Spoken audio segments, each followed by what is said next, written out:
Hello guys, അതാണ് ഇന്ന് ഈ വണ്ടിയുടെ മുകളിൽ കയറി ഇന്ന് വെള്ളം നിറച്ച് എങ്ങോട്ടാണ് പോണേന്ന് വെച്ചാല് മലയുടെ നടുക്കുള്ള ഒരു ഗ്രാമത്തിലേക്കാണ് ഞാൻ പോകുന്നത്.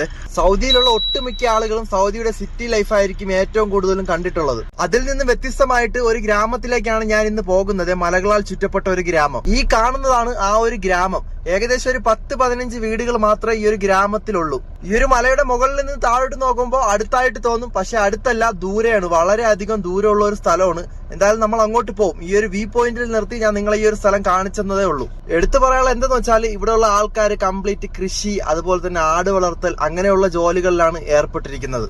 വളരെ നല്ല ആളുകളാണ്.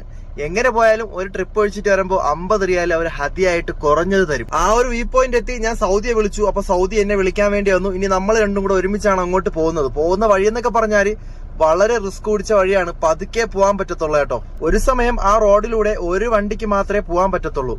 അങ്ങനെ നമ്മൾ താഴ്ഭാഗത്തെത്തി. ഇനി പോകുന്ന വഴി എന്തെന്ന് വെച്ചാൽ റോഡില്ല. ഇനി നമ്മൾ പോകുന്നത് വാദിയിൽ കൂടെയാണ്. എന്ന് പറയുമ്പോൾ മഴ പെയ്യുന്ന സമയത്ത് മലമുകളിലുള്ള വെള്ളങ്ങളെല്ലാം താഴ്ഭാഗത്ത് വരും. ഇതൊരു നദിയായിട്ട് ഈ ഒരു സ്ഥലത്തൂടെ വലിയ രീതിയിൽ ഒലിച്ചു പോകും. ആ ഒരു വഴിയാണ് നമ്മൾ പോകുന്നത്. അതിനെയാണ് വാദി എന്ന് പറയുന്നത്.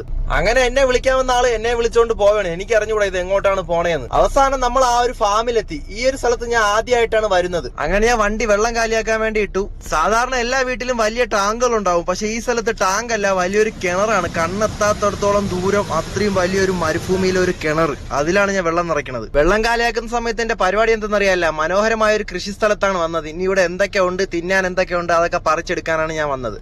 അങ്ങനെ ആദ്യം ഓടി മാതളത്തിന്റെ അടുത്ത് പോയി. മാതളം തിന്നാന്ന് പറഞ്ഞു. നോക്കിയപ്പോ അത് പച്ച, പഴുത്തില്ല. എന്തായാലും അടുത്ത പ്രാവശ്യം ഇത് തിന്നുകയും ചെയ്യണം, കുറച്ച് പറിച്ചോണ്ടും പോകണം. അങ്ങനെ എന്ത് തിന്നുമെന്ന് പറഞ്ഞ് കറങ്ങി നടന്നപ്പോഴാണ് ഈ കാണുന്ന പഴം എന്റെ കണ്ണിൽ പെട്ടത്. ഇതിന്റെ പേര് ബർസീമോ അങ്ങനെ എന്തൊക്കെയാണ്, എനിക്ക് കൃത്യമായിട്ട് അറിയത്തില്ല. അറിയാന്നുള്ളവരുണ്ടെങ്കിൽ ഒന്ന് കമന്റ് ചെയ്തേക്കണേ. ഇത് ചാടിക്കയറി പറിക്കാൻ വേണ്ടി നോക്കി എന്റെ കയ്യിൽ മൊത്തം മുള്ളു ഒത്തിയേറി കയറി. ഒന്നും പറയണ്ട. അങ്ങനെ ഇത് കഴിക്കാതെ കളഞ്ഞിട്ട് പോയി. എനിക്ക് വേണ്ട, ഇത് അയ്യം കൊള്ളൂല. അപ്പൊ ഇത് റോഡ് സൈഡിൽ എവിടെയെങ്കിലും നിൽക്കണമെന്നുണ്ടാലും ചാടി പറിക്കാൻ നിൽക്കേണ്ട, പണി കിട്ടും. അങ്ങനെ നടന്നപ്പോഴാണ് അത്തിപ്പഴം കണ്ടത്. അത്തിപ്പഴമാണെങ്കിൽ ചെറുത്, പിഞ്ച്. അത്തിപ്പഴത്തിന്റെ മരമൊക്കെ ശോഷിച്ചിരിക്കണം. ഇനി 5-6 മാസം എടുക്കും നല്ലപോലെ വളർന്ന് കായായിട്ട് വരാൻ വേണ്ടിയിട്ട്. അപ്പോൾ ഇന്നൊന്നും ഫാമിൽ നിന്ന് തിന്നാൻ കിട്ടിയില്ല. ഇനിയിപ്പോ അടുത്ത ദിവസം എവിടെന്നെങ്കിലും ഫാമിൽ നിന്ന് ഒപ്പിക്കാം. അപ്പൊ ശരിയെന്നാ, ടാറ്റ, ബൈ ബൈ.